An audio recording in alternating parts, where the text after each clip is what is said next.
Welcome back, everyone, to episode 10 of the Game Speak.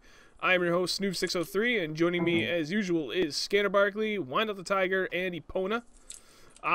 Introductions, we're gonna keep doing the same thing I've been doing for the past 2 weeks now since we've announced it.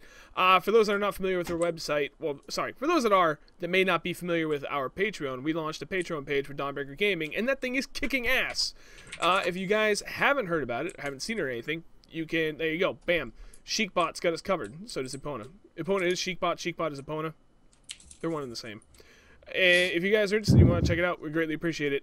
Speaking of Dawnbreaker Gaming, we have a review from yours truly going up tomorrow on Call of Duty Advanced Warfare. This is incredibly late. In the words of Scanner Barkley, it ain't easy building an empire. And I have been so strapped for fucking time trying to do everything that it took me way longer than it should have to get this review done. But good news is it's done. And then on top of that, we have another review going up on Friday from another community member, Red Panda. He's a good dude. It's on a racing game. You guys will see it and enjoy it. He did a fantastic job with this review. And then we have that Q&A for Hoodoo. And I got to turn over all the questions to him. And we're going to kind of elaborate on this because I like where the potential for this, for the website is going. That hopefully can give you guys a little bit more insight into different content creators for YouTubers or Twitch streamers and so on and so forth. So we'll get that going, and depending on how it goes, I may actually even try and pull in someone to take this over and be like, if they want this job for Dawnbreaker, like, people want to jump in and get on this train, they can do it. What are you fucking raising your hands for, Mr. Wide Not the Tiger? Nothing. Oh, I might have sword. the sword. Alright, so, episode 10, we are on to... We actually have just a few leftover topics we did not get to from last week. And then we have a few this week. I'm not going to lie, the topics for this week were very, very light. The lightest they have been in the thus far for the Game Speak. I'm going to take some of that blame because I realized after the fact I did not remind people to go ahead and drop topics coming up for this week at the end of last week's episode. So that's my fault. It happens. But without further ado, we'll get into one of the leftover topics. This one's from Agent Briscoe, who happens to actually be here in the chat at the time. He says, "What do you guys think about the current Xbox, PlayStation, and PC platform seemingly monopoly that is present and has been present in the gaming industry? Do you think that given the amount of time that this monopoly has been present, it has helped the gaming industry produce beneficial content or titles, or has it helped creativity and success to be showcased adequately?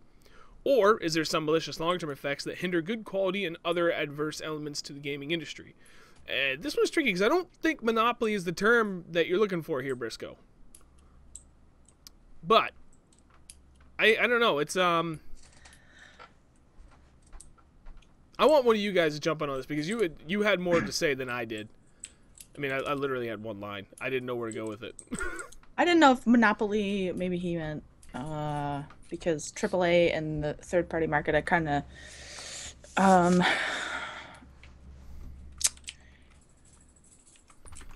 people like Nintendo are kind of eclipsed because the demographic of the hardcore 18 to 35-year-old male is what most gaming outlets report to and market to, and Microsoft and Sony are have kind of shifted their focus from just great games to, you know, the functionality like TV, video on demand, and social sharing and whatnot and everything. I don't know if that's what he meant by monopoly or take a swallow of water. He did say in the chat, he said it isn't, I guess I sort of meant domination.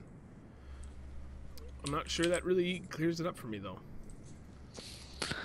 I still don't really understand what it is that he's actually asking. He seems to be asking, like, is some other company supposed to magically make a platform which competes with all these companies that have been doing it for fucking years? Well, I think the only one left is Nintendo, and they're the granddaddy of. Like, nobody's gonna magically make a platform that suddenly competes with all these people because it takes a lot of time and a lot of work. I guess the only one you could potentially look at is the upcoming Steam platform. Because that's going to... Well, that's what I wrote. I was talking about, you have the ones that the Steam box is one, and the other one that I've heard about, which probably will never come out, was the Apple one, the iGame or the iPlay or whatever the hell they're going to call it. But I other just than got a that, little I don't know. cautious. I don't think, you know what? I think what he was getting at is that, like what Scanner said, is the idea that perhaps nobody can come in and, bring in a new console to upset this, the status quo right now. And if they did, it would have to be either just ridiculously cheap, or it's going to have some exclusives that people are going to want, because I don't see anybody upsetting Sony and Microsoft at this point. Nintendo is kind of fallen by the wayside. They've got their own niche market, which they're pretty happy to maintain. Yeah. Okay, Almost the universal truth of games that were made for PS3, PS4, Xbox 360, Xbox One, and PC, and possibly Wii U on top of that. The universal truth about all those games, they fucking sucked for the most part. They had monumental issues on at least 2 of their platforms that they were released on. Just in running, in actually being able to do the basic thing that they were supposed to do. Most of them were bad. The reason most of these titles that tried to straddle both generations and PC were bad is because there's only so much work that people can do in such an amount of time. Game devs and publishers and studios don't want to support more fucking platforms. It's not high on their agenda to suddenly have Donkey Kong fucking companies dick box that they have to make a version of a game for. I'd be interested in Donkey Kong's dick box. I'm not gonna fucking lie, but they don't want to. They don't want to foist this upon their teams. Oh yeah, remember that game that you're making for PC for both, current gen consoles? Yeah, now there's this 4th fucking version that you have to do with completely different architecture that needs to be done in a completely different way just so it will run on it. There's a huge amount of factors that it seems like it's a big industry and it's a massive fucking, pot of money that everybody can just like dip into and grab. But the movie industry looks that way as well. How many different sound systems are there in theaters around the world? Dolby. End. Because studios only want to mix down for one setup. The coloring that makes sense. The coloring is normally done by like one fucking, specific thing as well. Like there's industry standards, and what gamers need to do is start looking at the existing consoles and PC as the industry standards. Nobody is sitting there going, I really want to make a game, but I'm going to wait for a new console to come along. They don't need it. Industry standard is set. We don't need a new format. We don't need a new anything. It's like Steam OS is Linux. That's about it. And the best thing about Steam OS is that it's going to open up a lot of games that wouldn't normally go to Linux will be available for people who choose to use Linux. That's about it.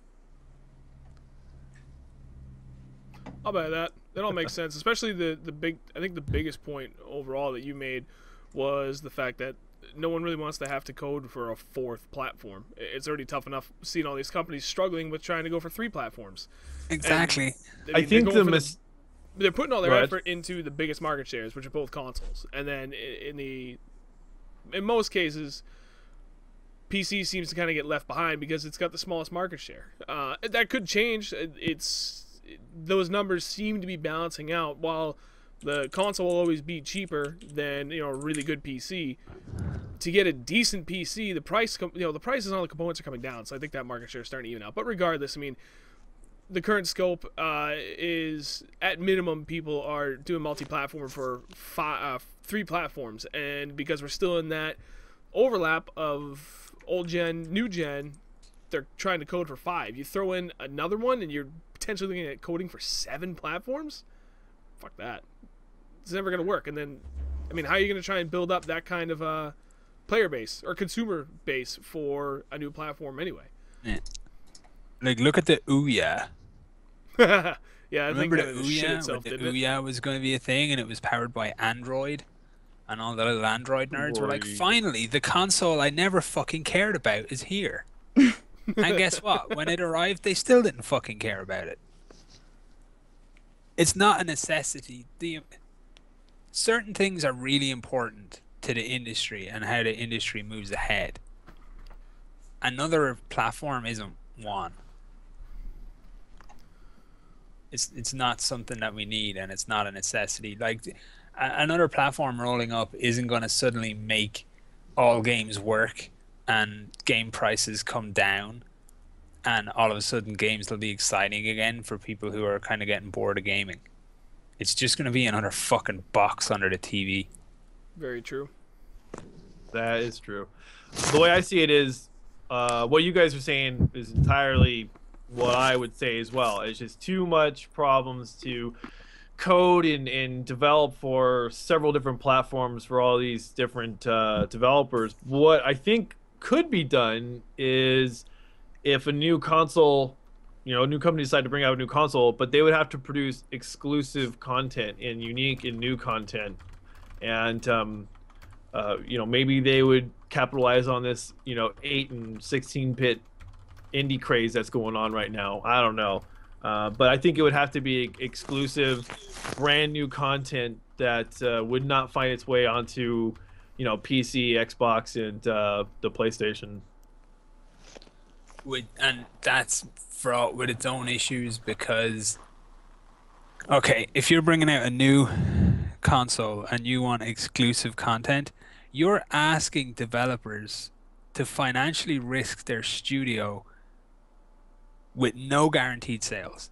Like, no consumer base exists for this game. Or the alternative is to go in-house and fund this yourself the way Sony owns studios and Microsoft owns studios. And then you're putting on even more financial burden. Not only do you have the financial burden of developing the console and at the actual manufacture and distribution and advertising and branding and all that bullshit, now you have to pony up 50, 60 million a game just to have something on there that nobody else can have. I think a company like Apple, if they were to realistically and enthusiastically jump into the gaming market, I think that they have the capital to make the investment and to do in-house development first to establish their brand, and then they do have a high level and a track record of requiring a high level of like applications and stuff from the iTunes store, and making sure that shit works before it gets released to the public. So I think if there was only one company in the world that would make a legitimate jaunt and go for it, I think they could potentially be successful if they wanted to. But maybe they're just having too much fun making phones and tablets right now. Yeah, the huge barrier I'd see for Apple would be their price pointing. Like, yeah, because it would be like for all the Apple, iPhone, iPad, all those people that are total diehard Apple fans will buy that crap up, but it would price itself out of the market. Because you look at an iMac, and I've got a 2012 iMac over here that cost me $1,200, and my PC that I built when I first built it was $1,000, and it runs circles around my iMac. Yeah. So I mean, you're right. I mean, you're getting at basically you're gonna spend way more money on the name and on the brand than you will on the actual components that come inside of it. Yeah, and I don't know if that works with. I don't know if that mindset exists for gamers. So like fashion gaming consoles, basically, right? Yeah, generally speaking, if you wanna save money and you're a gamer, you're going to be attracted towards that initial console investment. And if you've got the money to go ham, you're going to go PC. You're going to be like, I can build a stomping ass PC. I can get a case with fucking lights and shit hanging out of it and stuff engraved on it that walks around a room. It's going to be cool as fuck. Proven fact, the more LEDs you have in your case, the faster your computer is and the more frames per second you get. It's true. It's kind of like adding flame paint job to your car. It's like I would say horsepower minimum. Ask Rebel Tim. He's got fucking LEDs everywhere. And then you can do anything in between. It's already a really like malleable market. If I want to spend, this is the crazy thing. If I want to spend $1,000 the day I buy my console, I can. I can order my console. I can order a SCUF controller. I can order that Zim thing. I can order myself a Black Widow and a fucking, Razer Death Adder. I can get myself a new TV, and I can buy myself a 4K TV, and then I can go on fucking Reddit and convince myself that because I've plugged a 720p producing machine into a 4K TV, that I'm playing my games in 4K, and you can give people like me a good fucking laugh. So it's good, like the market's malleable. I think Apple, I think it would be interesting just to watch the failure, and that's why I don't perceive Apple ever doing it. It's not something they need to do. They're already losing ground on tablets, like tablet sales, and they're losing ground on iPhone sales. So what they're going to do is realize that they can easily return to a stranglehold on those markets. They can do it so fucking easily. It's almost not even fair. And they're just going to do that, and they're going to roll around in a huge pile of money for a while, and then probably do something really cool. I have a feeling that after Steve Jobs died, that Apple lost a little bit of its innovation. I imagine they lost some of its drive. Yeah, probably. But it just seems like they haven't come up with anything really, I don't want to say revolutionary, but just anything that you're like, wow, that's awesome. When what was it? I think the iPhone 5 was the first thing that Apple came up with after Jobs died. And everyone's like, oh, it's stretched out. Awesome. So it would be interesting to see. This is not quite the question, but it's sort of a tangent we're getting on. But it would be interesting to see what happens. And I don't know. I mean, I guess a tangent still attached to it would it be good for the gaming market for another console to get involved? Or are we just so divided between two consoles that three, so fourth, really, there's no room for four? I think our answer to that is almost historically.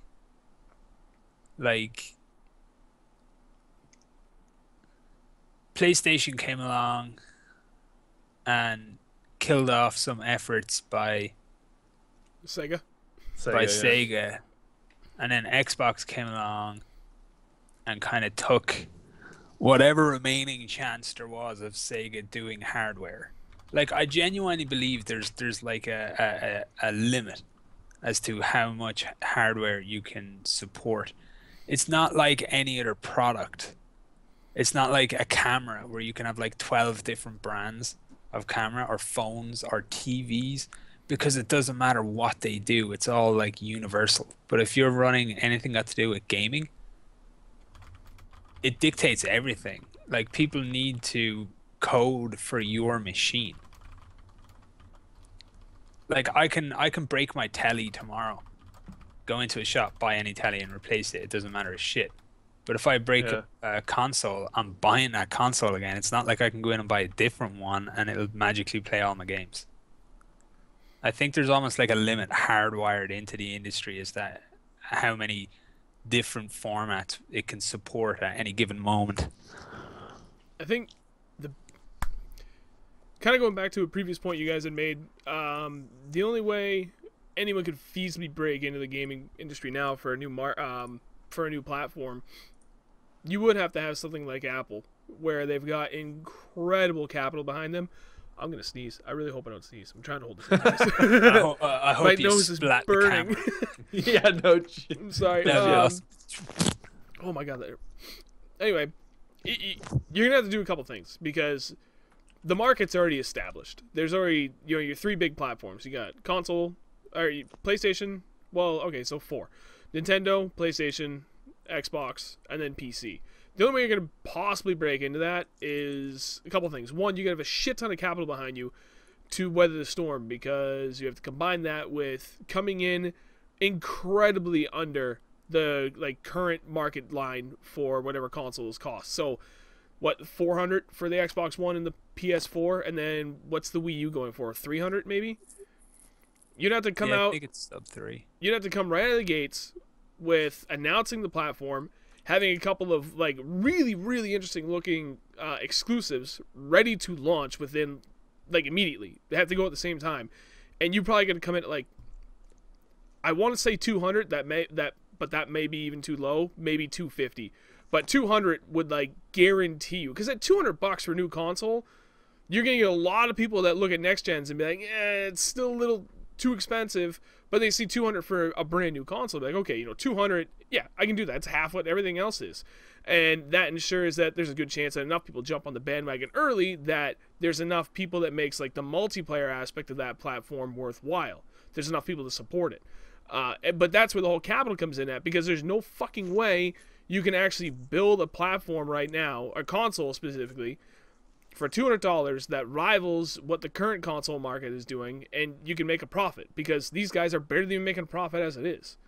So you're going to come in and be prepared to lose a fuck ton of money just to potentially establish yourself within the market. And I don't see anyone taking that kind of risk. So I'm pretty sure what we're looking at, this is it. This is the gaming market. And for better, I don't know if it's for better or for worse. I think it's okay. It's not a big deal. I don't think quality is going to go down by any means, because consoles have to keep up. If they don't, and quality keeps going down, but they keep charging the same price, well, then everyone's going to move to PC, because they know they can get their bang for their buck, because they can build it exactly what they're looking for. It's very true. My final thoughts on the matter. What about you, Jess? Young lady. She's sitting here with her stupid Zelda Triforce. I don't really have thoughts. I think I don't ever have thoughts. I think the competition in the market is fine right now, and it would kind of be diluted and pointless if there were somebody else in the game. We got PC, we got 4. PC, Nintendo, Sony, and Microsoft. That's cool with me, man. How did I not see that? Sorry, I got distracted by a tweet that never even came through, even on my phone. Fucking Twitter, man. Limit, I stream in 1080p. You know what? If we can get more viewers, I can get my partnership status. But I did apply for Twitch partnership, and I was denied. I didn't have enough unique viewers. I gotta stream more often. Alright. I think we've successfully covered that topic, and then some. So I'm gonna push it along to the next one. This one's from Chaos. I think it's actually Reign of Chaos, but we just have Chaos here. The short and skinny of it is scripted play or sandbox when it comes to multiplayer. But to read out the whole thing he had was, GTA is fun because multiplayer is mostly going batshit crazy in a big open world sandbox. It's addicting, it's fun, and it's unscripted. You play the game however you want. Do you think more games should take a sandbox approach instead of the usually scripted or semi-scripted game like Battlefield 4, where you've got your set game modes and you have your set end play, or whatever you want, however you want to word it. So specifically to us, our sandbox is more fun to you than more traditional multiplayer. He tends to have more fun when given the chance to make my own fun. For me, I like both equally. It all depends on what mood I'm kind of in. Sometimes I like to keep things really straightforward, and that's where a game like Battlefield 4 or any other like basic first-person shooter comes in hand. Because it's got a fixed end objective. Like, I know exactly what I'm supposed to be doing from start to finish. It's got a set time limit on it. So at any point, I can just walk away, and I still feel like I accomplished something for the night. But then there's other times where I'm just like, you know what? I feel like fucking around and just doing whatever. And that's what DayZ fulfills for me. They're two very different multiplayer games in that sense that, yeah, you can still point at both and say they have an end objective, but Battlefield 4's is clearly defined in everything that you do, even the campaign. Everything's got a very, very clearly defined end objective. Something like DayZ, I guess the end objective is survive, because that's what the game is, it's a survival game, but how you achieve that, how you accomplish that, is drastically different. There is no set one way to do it. You make it up as you go. Day one died on staircase from clipping through geometry. Uninstalled. That's DayZ. Pretty much.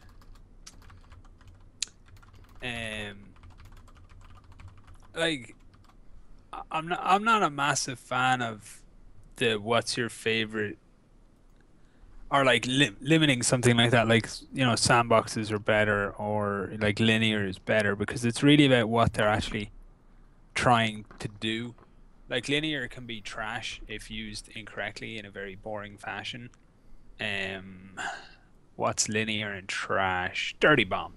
There you go. Dirty Bomb just hit Steam, and this gives me a good reason to shit all over the game. But Dirty Bomb is garbage, and anybody who says it isn't garbage is a liar or dumb. But it's garbage, and it's linear, and it's terrible bad. But BF3 is linear, and it's very good. And then Red Dead Redemption multiplayer or GTA multiplayer tends to be a lot of fun, and it's sandboxy. But Watch Dogs multiplayer was garbage, and it's sandboxy-ish. So it's like, it's such an open question. I'd love to see either one once it's used incorrectly or correctly, and I'd hate to see either one being utilized incorrectly. It's like space is an entertainment. To switch it to like a campaign scenario, Far Cry 4, let's say, was a big map and you had a lot of space, but it was all this pointless, empty space with nothing really to offer in the way of great interest. Like, you could entertain yourself by like using mines to like launch a fucking rhino into the sky, which was hilarious, and then trying to shoot it with a harpoon gun before it hits the ground, which is also hilarious. But how long is that going to be hilarious for? Not very long. Very true. Yeah. So yeah. I don't know. I'm in that mood today. I'm in that mood where nothing's going to be like right or wrong this evening. I can already feel it.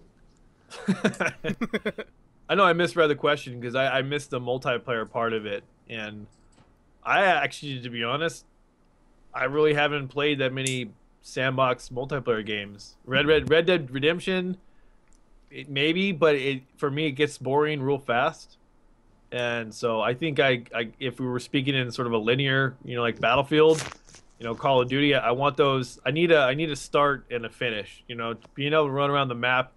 You could already do that in single player, and that's boring enough.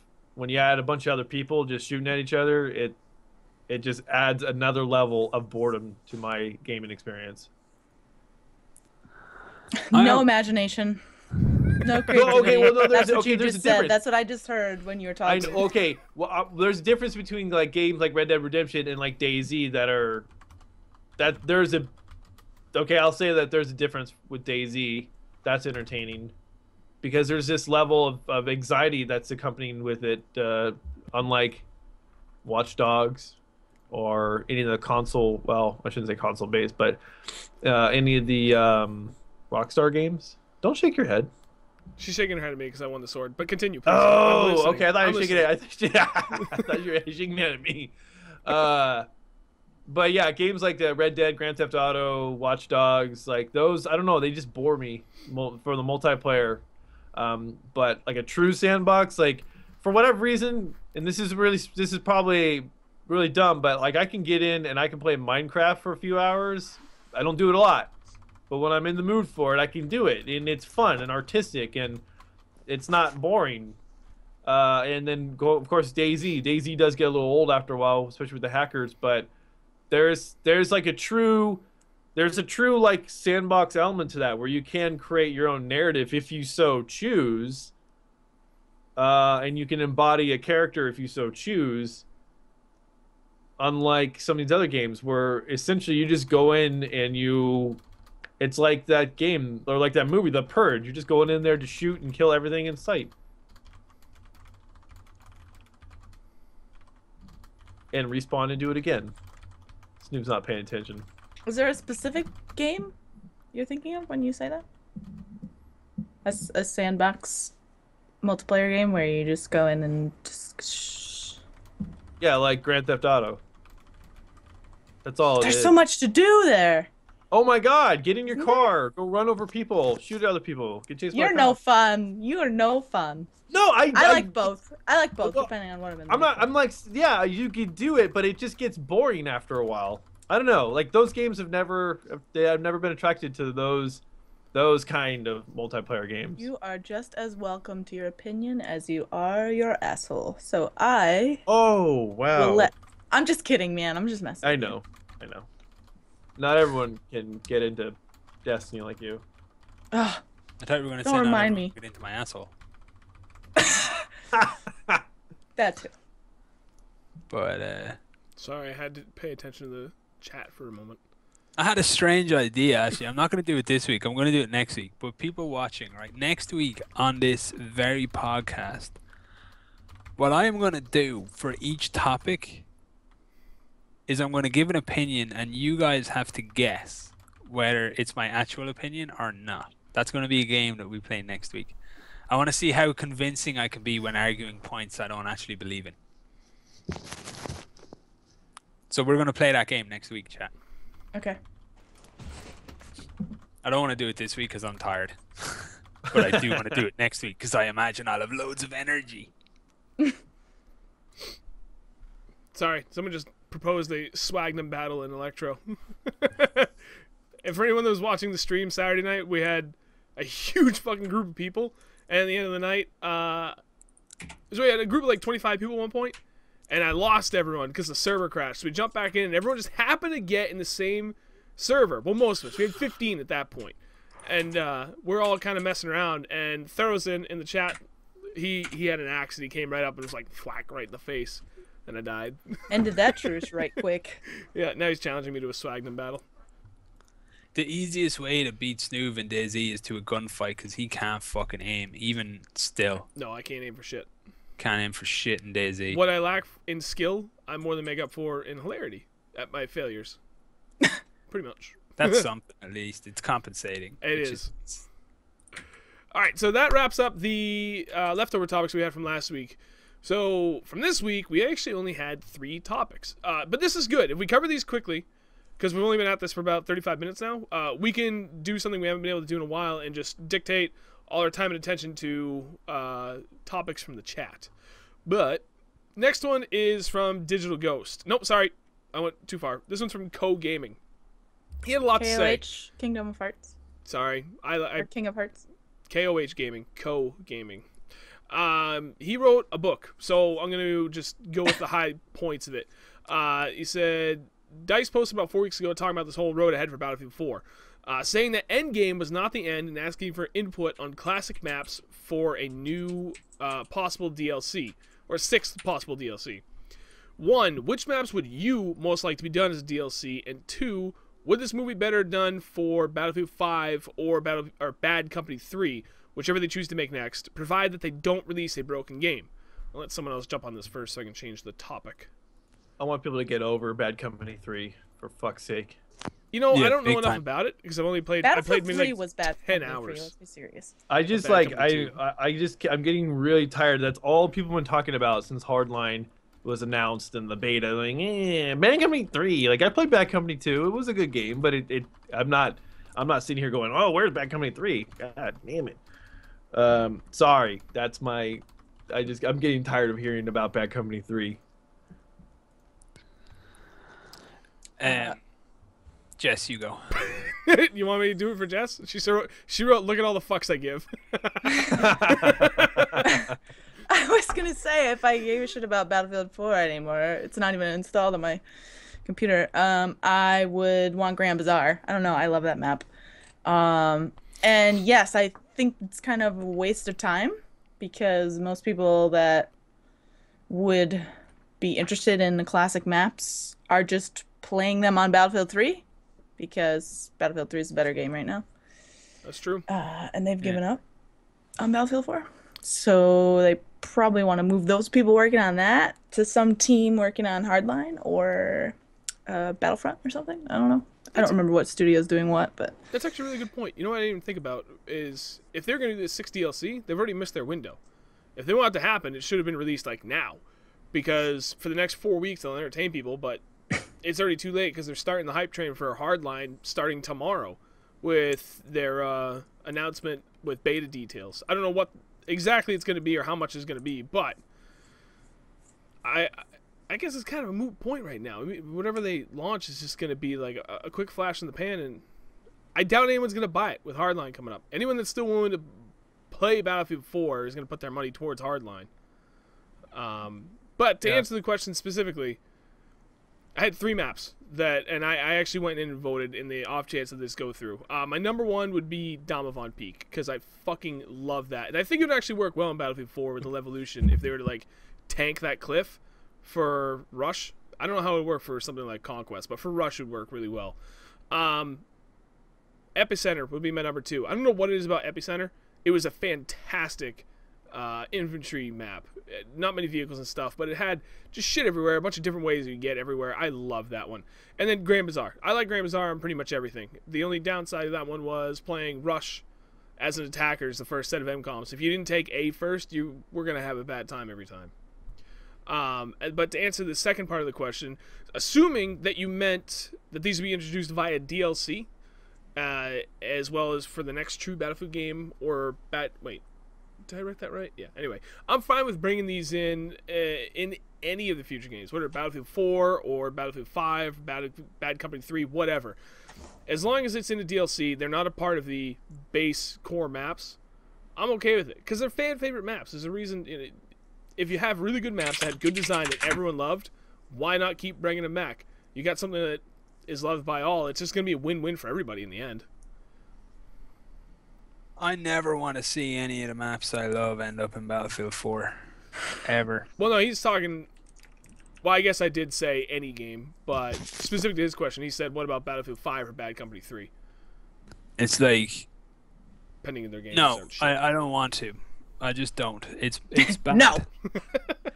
It is. Says it's no just tonight. Bad. Okay, right. So here's the thing about this is the way maps work in games. It's pretty much a universal truth.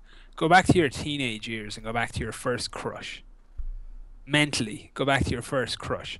Remember the perfection. Teacher, Miss Pot.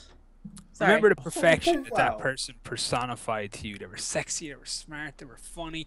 You were going to grow up and you were going to marry them and you were going to have stupid fucking retard babies and it was going to be great. Well, obviously, Jess, not you because, girls and whatnot.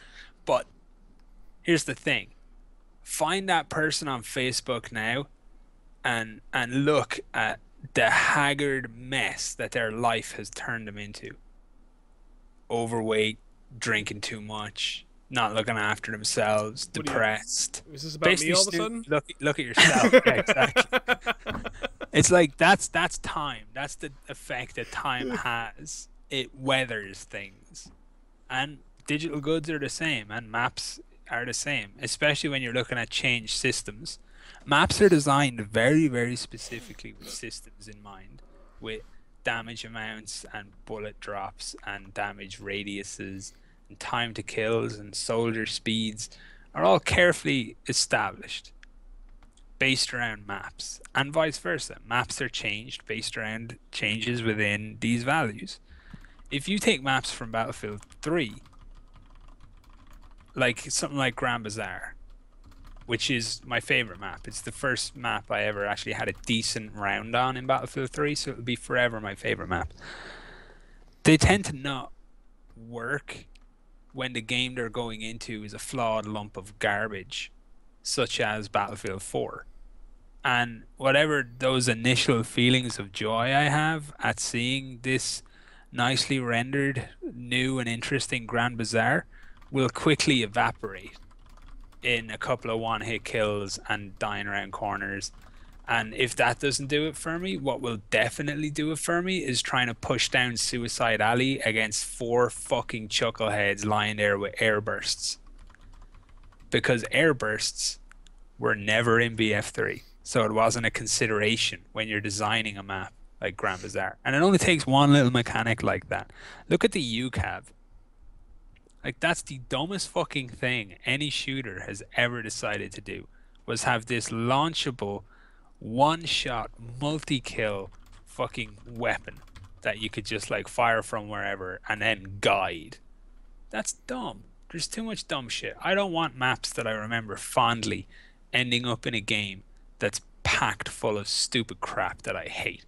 And it's selfish, but hey, it's my opinion. I'm allowed to be selfish.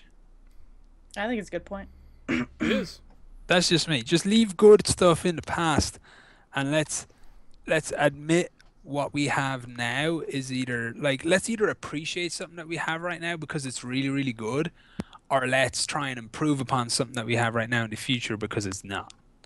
But the whole nostalgia thing just fucking irks me after a while. It's like, oh, remember when everything was so good?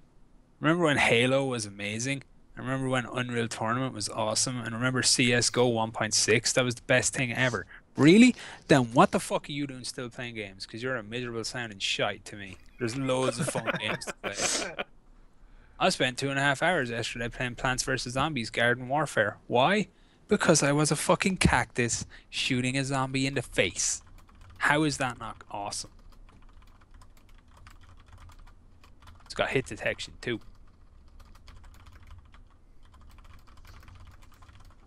You know, the maps I think I'd like to see would be any and all of the close quarters maps. I fucking love close quarters and Battlefield 3. But Scanner brings up a good point because I love that game.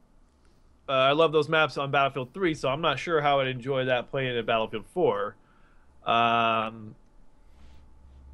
don't know. I just think I don't know. It would be kind of interesting. I think the close quarters maps would be kind of fun. That's just me though, but I'm willing to give that. I would. You know what? I would probably go back to Battlefield 4 if they had close quarters again.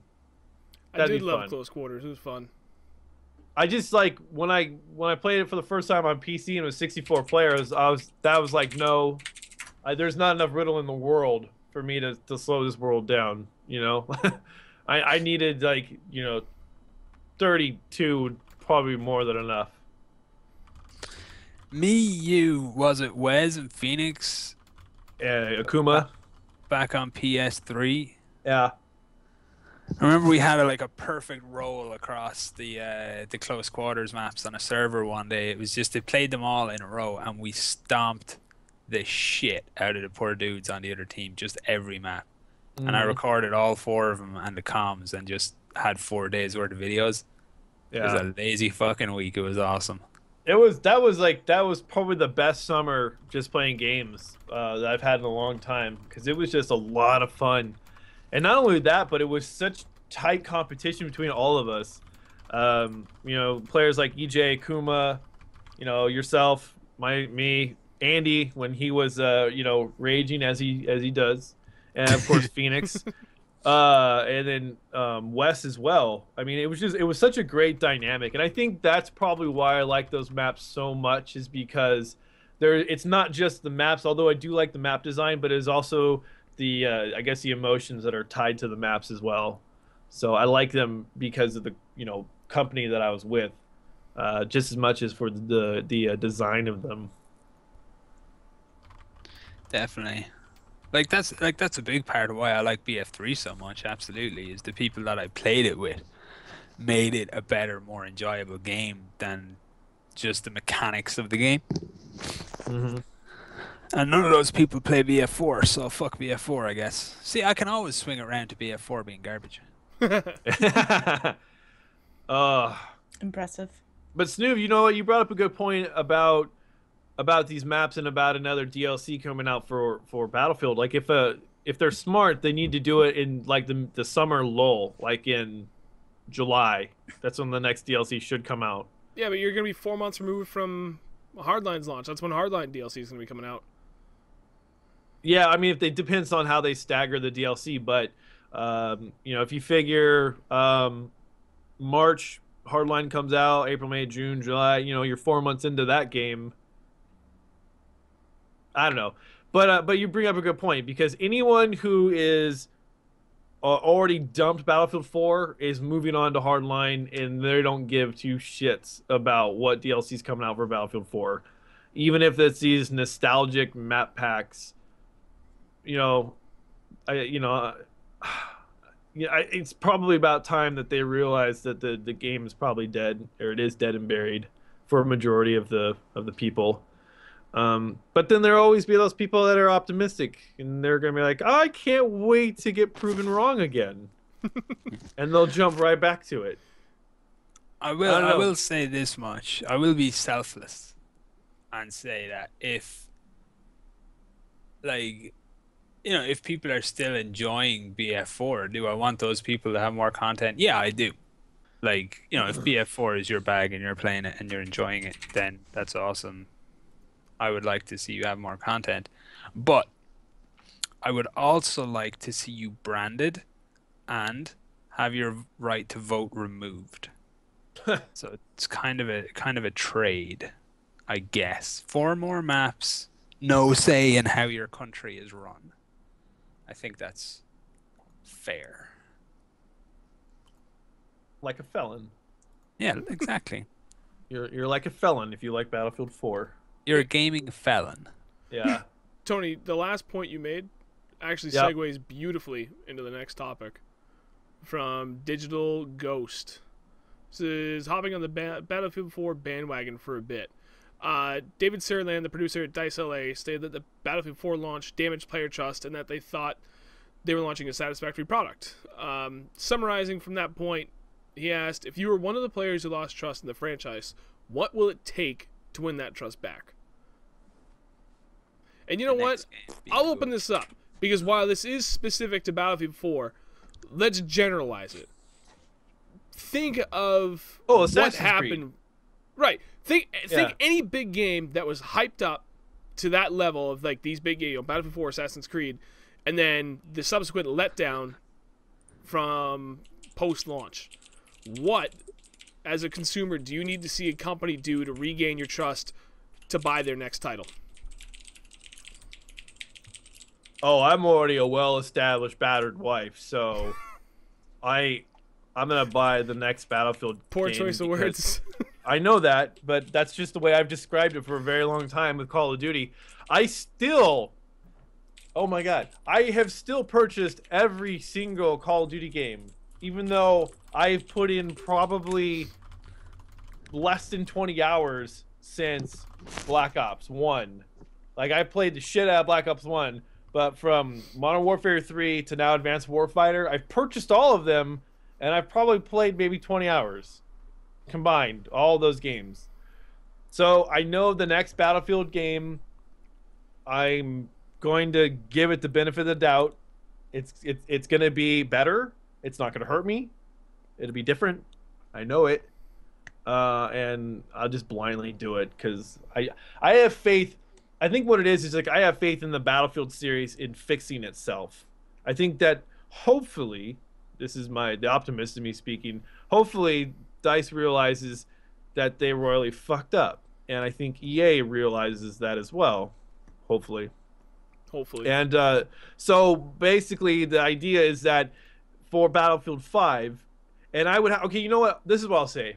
I will say this. This is and I hope to not change my opinion too much so people don't quote me on this like a year from now. But if Battlefront is a failure, then I'm going to do my best to not compulsively buy Battlefield 5 if that's what game it comes out the following year. Because I think that'll be a good test bed whether or not DICE has its shit together. Right, because this next game is coming from DICE LA. Correct? Hardline. No, the Visceral. next one's Visceral. Visceral, sorry. Visceral. Yeah. Yeah. So DICE Sweden is so basically DICE, as we know it, they're doing Battlefront, correct? Yes. Yeah, DICE Sweden is doing Battlefront. Yeah, okay, so DICE Sweden's doing Battlefront. If they're the ones that put out Battlefield 5 or Bad Company 3 or whatever the hell's coming out next, probably Battlefield 5, but if Battlefront is good, then I think that goes a long way for me purchasing the next Battlefield title. I don't think Hardline's not going to sway me too much just because it's different studio. It's just different. It's like its own special little. It's like a Medal of Honor, you know. It's kind of linked, but it's what's with the eyes, kind of not. I just remember I had war flashbacks from Warfighter. Oh God. I like Warfighter. I did. You liked it? Yeah, what are you gonna do? I enjoyed it. I'm not gonna do anything. I'm just gonna sit here in Judge you. shocked silence. Judging It was you. weird. Like the game had its flaws, but it also had charm. Like that's kind of lacking at times from games. You know, it had charm. Its map design was just fucking disaster piece, but it had its own charm. It was enjoyable in its way. Okay, so here's the thing. I don't after BF4 and my non-enjoyment of it, I don't know if I actually don't know who I'm not supposed to trust right now, because the source of BF4's woes can be kind of tied down to a couple of different possibilities. One, the problem is Dice Sweden.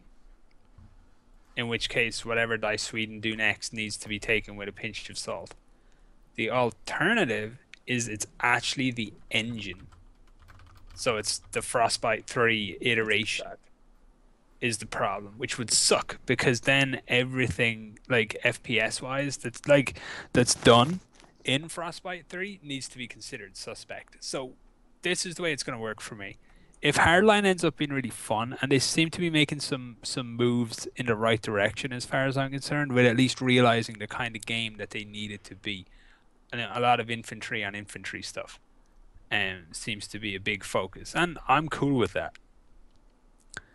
So if that ends up being good, like being a solid, like built well game, it tells me that the problem isn't Frostbite 3. That Frostbite 3 isn't like deeply flawed at a level where it's going to be practically impossible to make a robust and kind of, tight shooter within it. And that just means that Dice Sweden fucked up Battlefield 4 and they have a chance of pulling it all together for Battlefront or Battlefield 5 or nameless, soon to be released eventually shooter that they end up making. So it's a real it's a real thing. Like it's not that I distrust or don't distrust Dice Sweden. It's that I haven't yet identified for myself the source of the issues with BF4. I'm going to wait till Hardline and do that. Because it's reasonably unlikely that 2 devs in a row miss the mark when it comes to like utilizing the engine. So if Hardline still has these like same recurrent issues that BF4 had, it tells me that the issue is actually Frostbite 3. Which I think it is. And after that, that's gonna be the issue. There's some things that the engine does extremely well, but I think it is limited in other aspects that are certainly not desirable by the how do I want to put this? I guess just the current player base. There's a certain quality in certain aspects of it that's lacking that should be extremely important and at the forefront of, if anything, for importance. Just my 2 cents. Getting into the community aspect now. For myself, actually, I've been saying this for a long time at this point now, relative to Battlefield 4.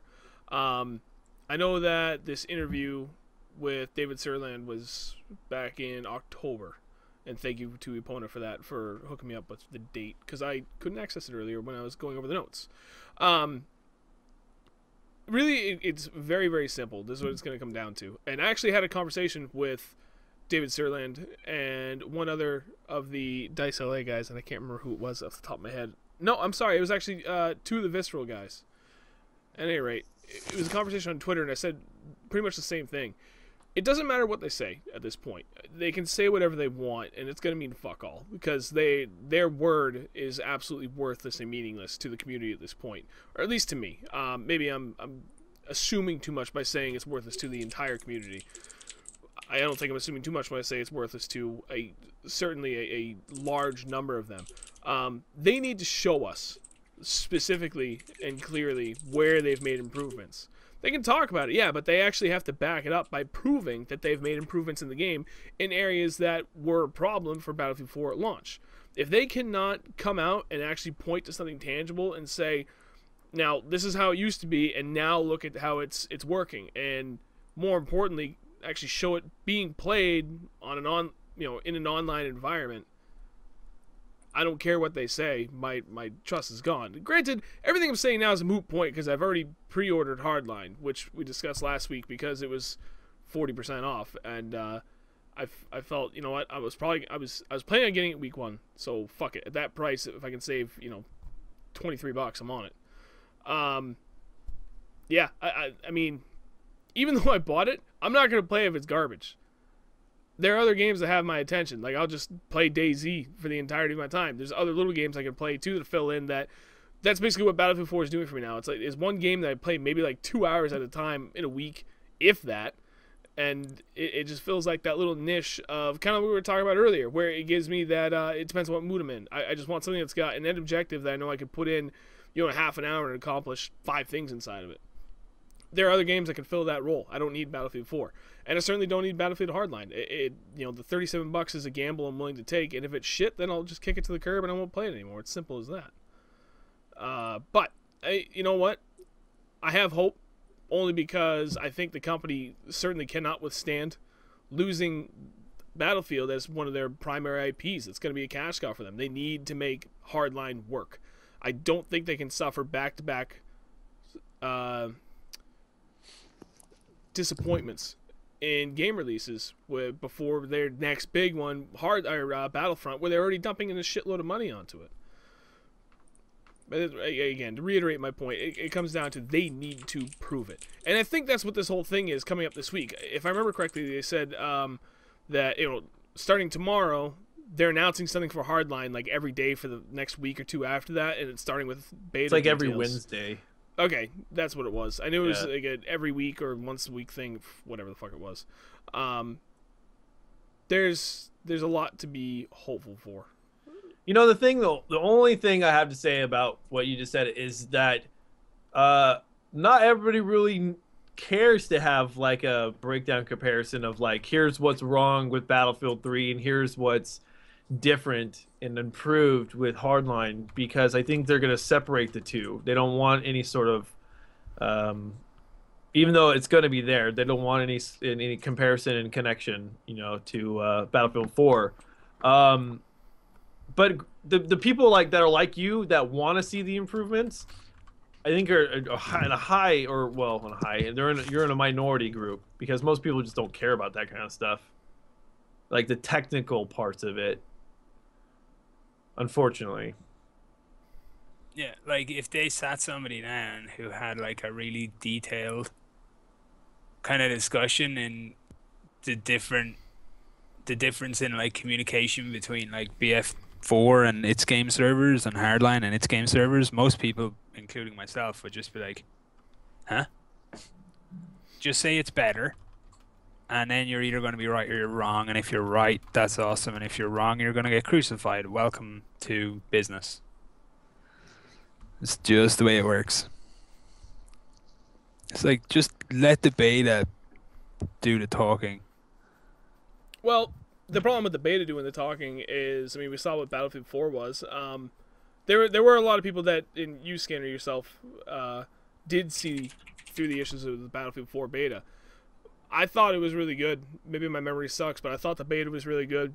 Maybe towards the end I did see where I was like, yeah, a little bit. But if my memory recalls correctly, I thought the beta for Battlefield 4 was pretty good. And I had a lot of hope going into Battlefield 4, and we had no fucking clue it was going to be that drastically different. All that means, in reality, though, is that I was right, and people should just listen to me and understand that I'm not like making shit up when I say that this game has serious problems and it has an obvious one-shot kill bug, which everybody's like, nah, and me and Jake are like, nah, it's got a serious motherfucking one-shot kill bug, and everyone's like, nah. Then a couple of months later, everyone's like, this game has a serious one-shot kill bug, and me and Jake are like, nah. So, just listen to me. You guys do have a very valid point, though. I think it's unfair right now to compare Battlefield 4, the beta, to Hardline, since this is going to be their second beta they're pushing out. Yeah, and even then, like, I'll be honest, even then, the original Hardline beta definitely showed some promise as far as I was concerned. Like, gunplay wise, things felt a little more honest and a little less bullshit, which was nice. I think we've beat up that topic pretty well. Oh yeah, I'll beat the shit out of BF4 tonight. That's all I know. We And did. I know that somebody in the comment section is going to be like, Scanner, I hate when you talk about BF4. Do you know, like, I'd strongly suggest you not watch a fucking podcast that I'm on then, because people are liable to ask me about it, and I'm liable to talk about it. Yep. And besides, I already wished you well. I wished you some DLC earlier, so fuck me. This is true. You gotta give credit to the man. The final forum talk we had was from Chadman, And this one's actually pretty good, a little different. So have you ever played a game that generated an intense emotional response in you when you played it? It can be due to story or occurrences or whatever. Epona, why don't you tackle it first? You actually got a couple of games up there. Zelda. The first one that I thought of that I had the strongest reaction to was Gone Home. I don't know if you guys have played that. It's an indie and it came out last year, I think. And I went into that game not having any idea what kind of game it was. And I thought it was like a suspenseful horror-ish game. Like, I was scared while playing it. And then the ending really caught me by surprise. I don't know if I should say it and spoil it for anyone who's planning on playing it. Well, how old is it? It came out last year, I think. Oh, okay. Or the year before. Hey, you know what? My rule is if the game's 2 years old or older, you can fucking spoil the ending because at that point you've had your opportunities. Yeah. Well, the whole premise is you get home to your house, I think it was, and there's notes everywhere, and it just kind of looks like everybody up and left, and you're like, what the hell is going on? So you kind of follow the clues all throughout the house, and then you get up to this secret compartment attic, and it's like this note about your sister or something running away from home because she's gay and she wanted to be with her girlfriend and be happy or something like that. And I didn't even see that coming at all, and it was just kind of, I don't know, made it emotional. I connected to that story. Also, Brothers, another indie game. I got emotional with that. There's not even dialogue in that game. They literally just make sounds. Was like, that 2-hour game where you got to play with the two thumbsticks? Yeah. Joysticks, and each joystick controls each player. Yes, I really like the game. I definitely recommend it. But it is short. It's like probably you can do it probably 3 or 4 hours. But yeah, I got choked up. I got really attached to the characters and whatnot. And then Mass Effect 2 because not like a personal emotional connection, but just the characters. I just love them so much. Like you get so attached to them. Like especially in Mass Effect 2 and 3 when they die. If they die. It's very distressing if they die. Yeah. I remember Tali when I physically like recoiled from my computer and was like no, and I had to reload the save and do everything over again to save her. Like I was really upset, especially the way she died. It was very. It was. I get to see you like sobbing over your keyboard, like yeah, it's not working. No, it wasn't even romanced. It was just she was my bro. One of my proudest moments in gaming is first playthrough of Mass Effect 2. I got everybody out alive. Well done. Fucking everybody. And then I go into Mass Effect 3 and they're taking them from me in cutscenes. Yeah. I know. I was so pissed. They were my fucking characters. Oh my god, I totally forgot about that. Okay, that's on my list now too. Mass Effect 3. Like, I struggled with Mass Effect 2. I'd occasionally have to stop playing and take a break to think about what I was gonna do. Like stuff like it's just a computer game at the end of the day. But when you're thinking about stuff like how to deal with the Geth or what you're gonna do with the genophage issue, yeah, they're big fucking moral choices. Yeah. And they really did. They actually stopped me in my tracks, thinking, okay, do I want to basically doom an entire race? It didn't seem like a good option to take, but ends justifying means and all this kind of shit flows through your head, and it was amazing. Like that. Oh Jesus fucking Christ, Mass Effect 2. I could just rabbit on about that game forever. Love it. What a delight. You know what I'm gonna do? It is a good game. Like if I get another job where like I'm really Bored. lucky. No. I'm bored. I'm gonna bring a fucking console into work. I'm really fortunate where like it's one of those places you can rack up like a shit ton of vacation time, like 6+ weeks. I'm gonna bank it all. And I'm like, you know what? I'm going to take 3 weeks off right in the middle of summer. I'm going to hire a babysitter. Just like, Jared, just forget you have a father for 3 weeks. And I'm going to play all these fucking games I haven't played ever before. Mass Effect, you need to. I know. Skip the first one. Do you know how many games Yeah, there skip are the unless I skip the have first to one. play? Yeah. I was pissed because last night I wanted to play depth, and I had this retardedly bad headache, so I didn't get to jump on with Scanner and them. Although, actually, no, I don't know if you were there, Scanner, but I know Squantoon was. It's a fun game. I always end up like there's high watermarks in gaming as far as I'm concerned. I end up mentioning these games repeatedly, but at least that means that I'm genuine in my opinion as to what I think makes a good game. And when it comes to stuff like an emotional response to games, like Dark Souls is somewhere I'm going back to because that generates massively resonating emotional responses with some of the stories in it. Like, I'm not going to ruin it for people who haven't played it, but stuff like Pinwheel and Solaire and fucking Sif the Wolf, like, that shit breaks your fucking heart when it happens in game, when you learn everything about this world and these characters who inhabit it. And then when you fucking realize, when you get like deep into the game and you like get into the YouTube community and all the people who like dig down into the fucking code to find what's there that never made it into the final game, and you realize some of the stuff that could have been in there is fucking mind melting. Like, they initially planned to have this mirror character. Like, there's a guy called Oscar in the game, and Oscar's the reason why you originally get out of your cell. He drops the key to your cell through the roof to you, and he was trying to like kickstart this prophecy basically by letting everybody in this like undead prison asylum place out, because the prophecy says if somebody from the asylum escapes and makes it to a certain place and does a certain thing, then it's going to save the world. And he's like, he wants to do that, but he also wants to be that guy himself.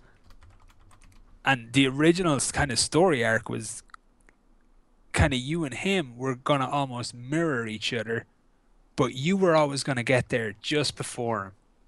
You were always going to be the guy just ahead of him, and slowly over this like 100-hour game, his heart and his mind were just going to break down from this realization that he's not the guy. Like, as desperately as he wants to save everybody, he's not. And if he's not that, then what is he? He's a villain. So then he tries to kill you.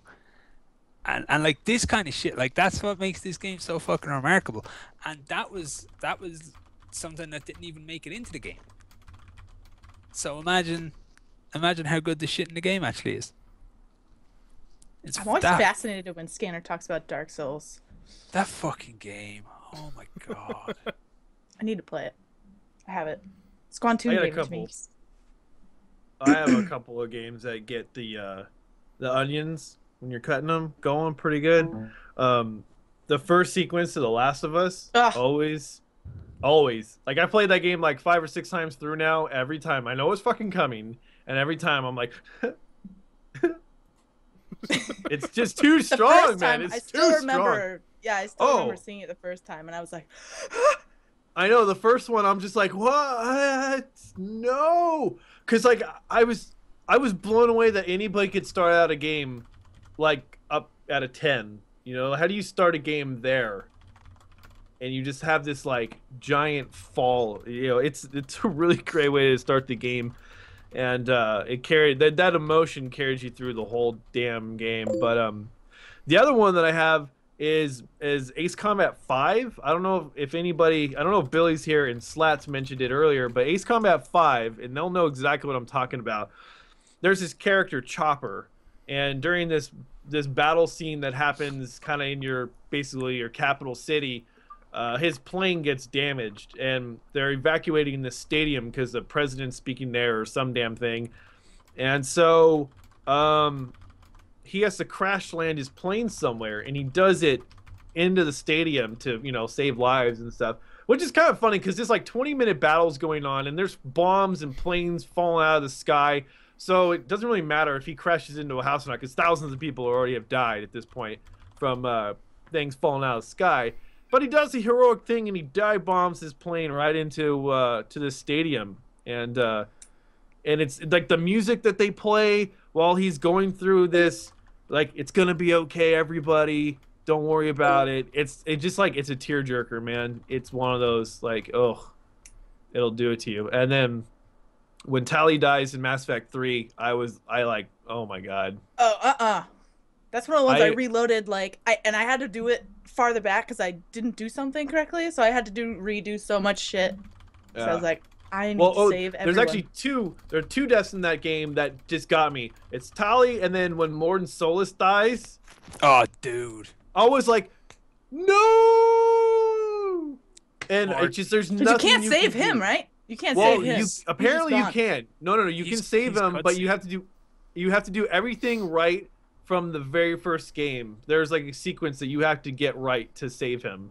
Well, I guess now I have to play another 100 hours of Mass Effect.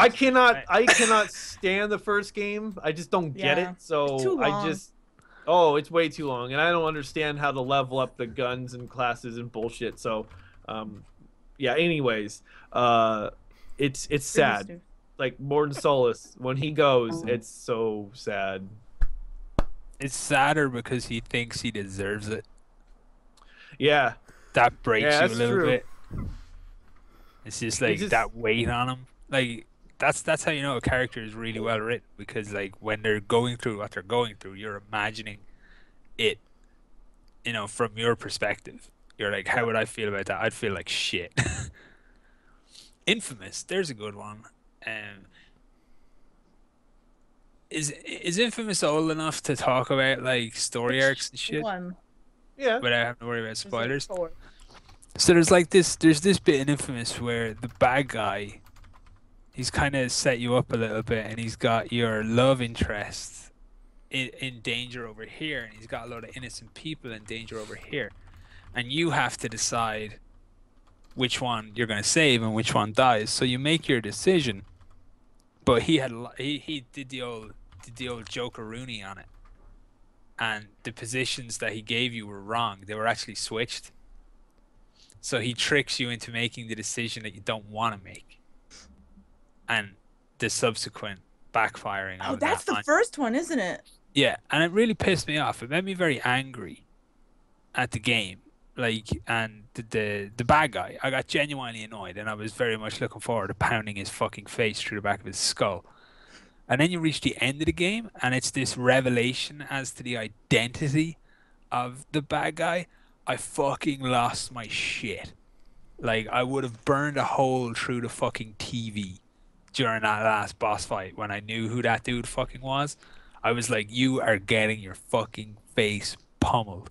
The only bad guy I've ever like finished off in a game and had it mean more to me was Vaz from fucking Far Cry 3, because that dude was a prick. Like, he was an out and out personification of everything I dislike about people. People who are fucking wankers just to be wankers. They've got no benefit from it. Their only motivation is like this whole, well, I can, so I will kind of a mentality. I despise that about people. It irks me. And when this personification of that attitude with murderous intent was suddenly like fucking with basically pussies in a game who were never going to be able to fight back, that made me real mad. And I'm like, I'm going to love killing this fucker. And then you kill him at like the 75% mark of the game, and the rest of the game is just shit because he's dead. It's like, why is this game even continuing? I've killed Vaz. That's all I fucking needed. That's how I felt. I was like, this is lame, man. You know what other death, I guess, what other game that got me a little bit emotional was the end of Star Wars The Force Unleashed, the first one. Never played it, and I haven't even seen anything on it. Oh, yeah. It was an interesting game, that's for sure. But the ending, I thought, was if you choose the Rebel, because you get a choice between, you know, basically the dark side or the light side at the end. And if you choose the light side, you don't make it through, and it's a little bit emotional because you're basically the founder, or you're like the founding principle that does become the Rebel Alliance eventually. But it is kind of like a, oh man, that one's a little kind of hits you hard.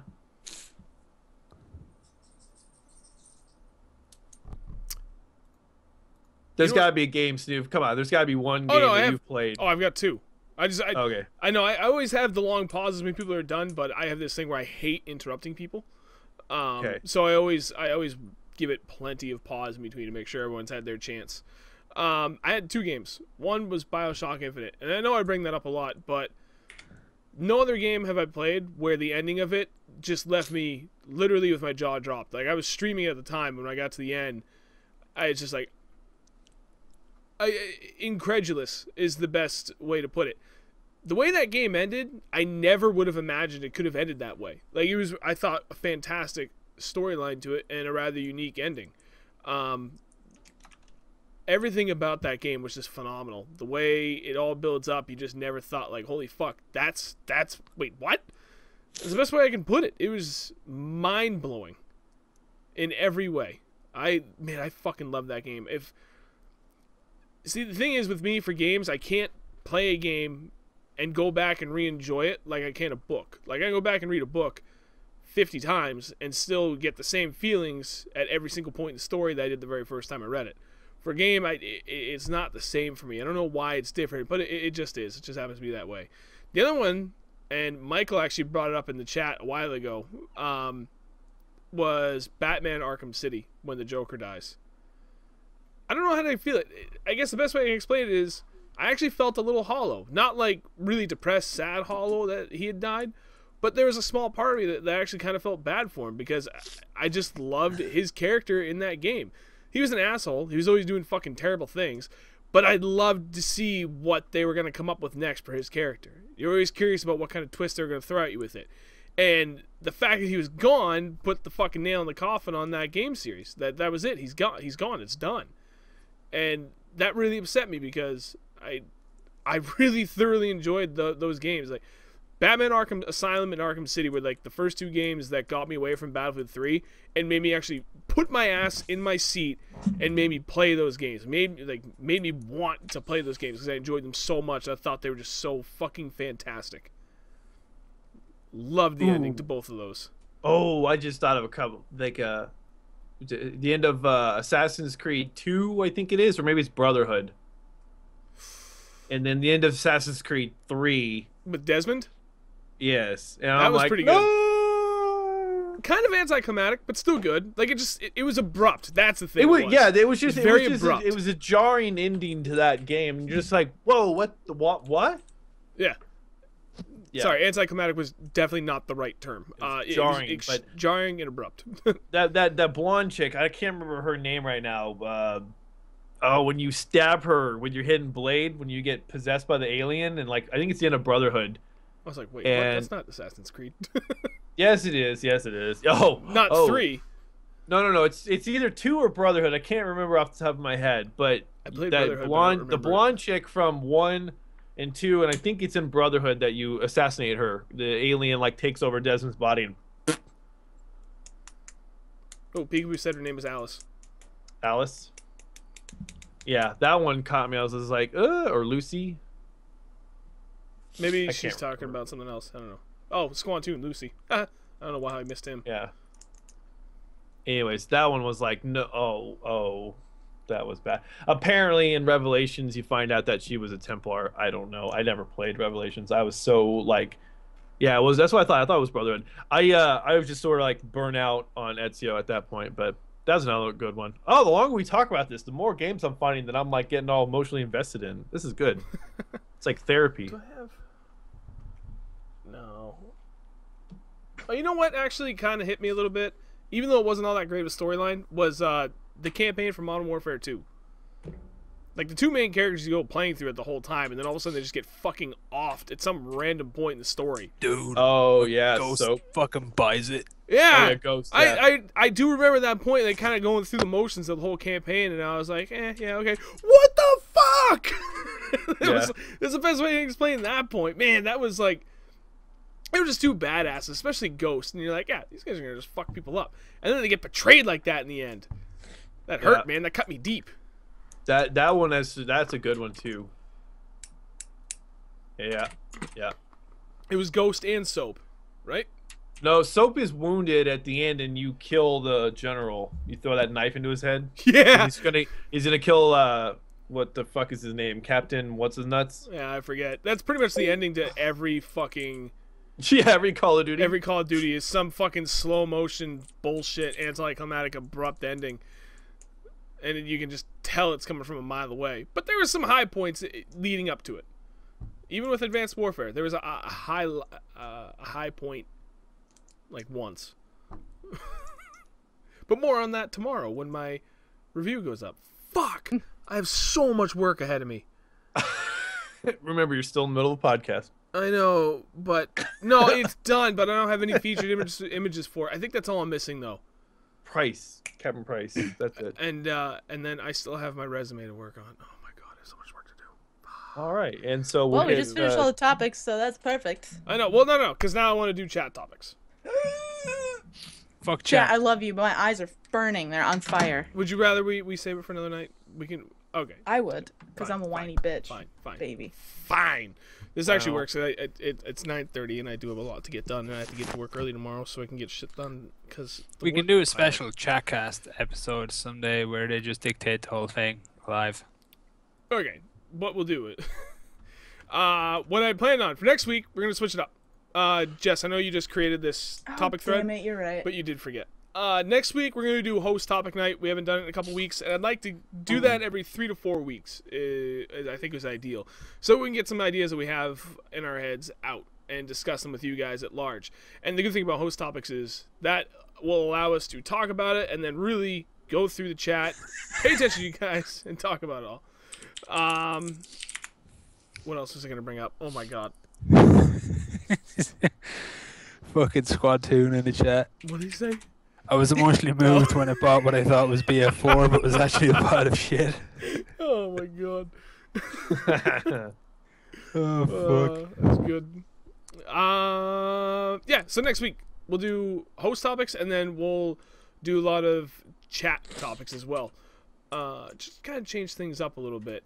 And I think that's pretty much it. Again, for your Dawnbreaker Gaming, if you guys haven't been to the website yet, go on over, register.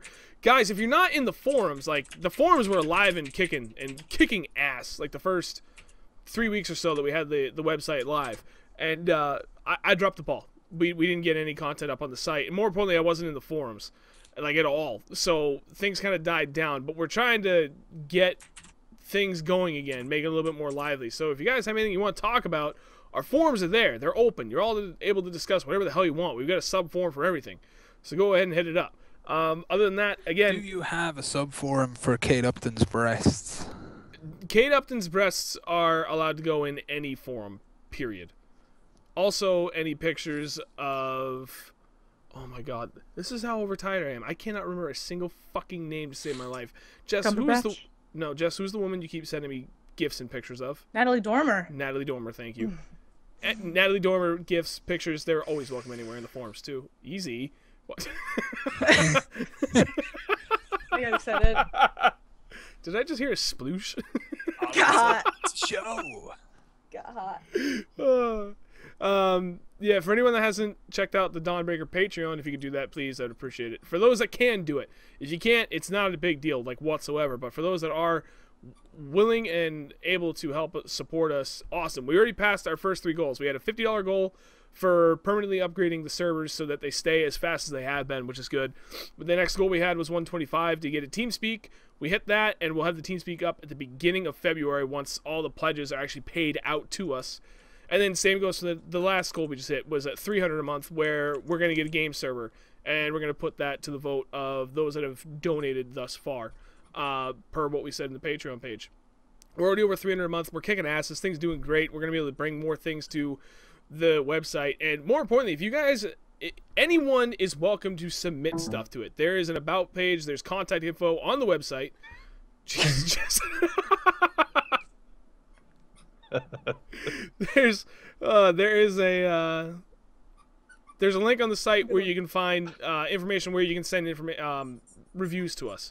So if there's something you want to write a review on for a game that you absolutely love, you're really passionate about, and you have a lot to talk about, dude, please send it. We're always looking for stuff. You know, it doesn't have to be written either. If you want to just make a video on it, then go for it, and you can share that with us. People have done that too. It's nice to have variety on the website. Doesn't have to be just written, doesn't have to be just video. Having both, having the two options is always a good thing. And ideally for games, I would love to have at least like 2 to 3 reviews per game, because having multiple outlooks on a single game is good. It gives you a better idea of what the game is really like in the end. Being able to read about it from a couple different standpoints. So just because someone, say like Scanner's already produced us a review of Far Cry 4, doesn't mean if you have something you want to talk about and you have something to add to it, by all means, send it. I mean, we have 2 reviews for Borderlands 2 right now. We have one from Scanner, and we have one from Speedy, LMNO Speed, who sent us one. And what? I'll even allow people to disagree with me. Yeah, and that's different viewpoints is always helpful, because there could be contradicting reviews, but it's all based on how you play a game. But having contradicting viewpoints could really help paint a clear picture as to what it is about the game that you value yourself, and you could either agree with one or agree with the other, buy or don't buy the game, so on and so forth. Hope you guys understand what it is I'm trying to say. Other than that, that is it. Thank you all for watching. We appreciate it. Again, next week it is host topic night, and we'll do chat interactions, because it's just going to be 4 topics total, and then we'll interact with you guys, and we'll just kind of wing it for the night. And for chat topics, we'll open it up to literally fucking anything. Anything you guys want to discuss. If we have something to say about it, we'll talk about it. That's going to wrap it up. Thank you all for watching. We appreciate it, and we will catch you guys for the podcast next Monday. Tomorrow night, for Battlefield 4 fans, I am live streaming for Gloves for Tags. I am one of the guest stabbies. So, I believe it's at 8 p.m. Eastern Standard Time. With start time, come on over and hang out, try and get my tags. I'm not going to hide in the tank like the guy did last week, because that's a chump move. But I'll make it interesting for anyone that wants to try and come get my tags. Guys, have a great night. We'll catch you next week or tomorrow. See you, nerds. Bye.